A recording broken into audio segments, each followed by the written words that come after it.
Hello student, तो आज का हमारा टॉपिक है assumptions of law of demand.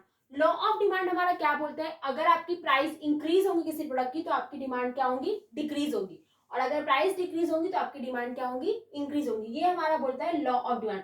तो अजम्पशंस यानी क्या होता है कि हमने कुछ चीजें मान ली है। अगर आपको लॉ ऑफ डिमांड एप्लीकेबल करना है तो आपको ये सारी चीजें फॉलो करनी पड़ेंगी। तो पहला हमारा क्या है? Constant level of income.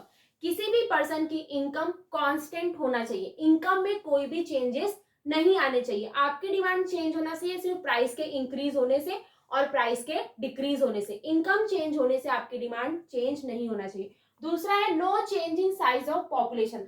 आपके घर का पॉपुलेशन का साइज में चेंज आने से आपकी डिमांड चेंज नहीं होना चाहिए। अगर आपका पॉपुलेशन घर में 4 लोग थे, 5 लोग इंक्रीज हो रहे हैं तो आपकी डिमांड इंक्रीज हो रही है, या फिर 5 लोग थे 4 लोग हो गए तो आपकी डिमांड डिक्रीज हो रही है, तो लॉ ऑफ डिमांड एप्लीकेबल नहीं है। लॉ ऑफ डिमांड सिर्फ प्राइस में चेंज आने से ही एप्लीकेबल होगा।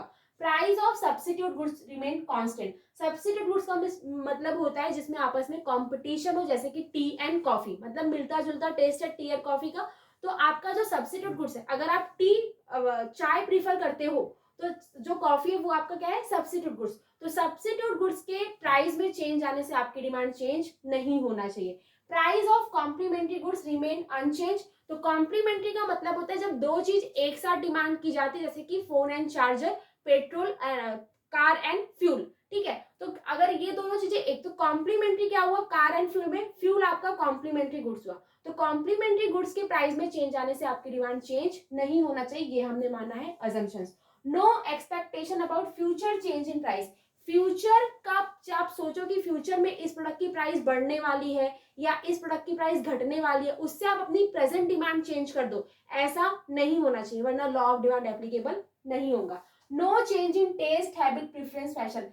आपका टेस्ट चेंज हो गया इसलिए आपकी डिमांड चेंज हो गई, आपका हैबिट चेंज हुआ इसलिए आपकी डिमांड चेंज हो गई, या फिर प्रेफरेंस आपका चेंज हो गया, फैशन मार्केट में नहीं आया और आपने अपनी डिमांड चेंज कर दी, तो लॉ ऑफ डिमांड एप्लीकेबल नहीं है। लॉ ऑफ डिमांड सिर्फ प्राइस के चेंज में आने से ही एप्लीकेबल होगा।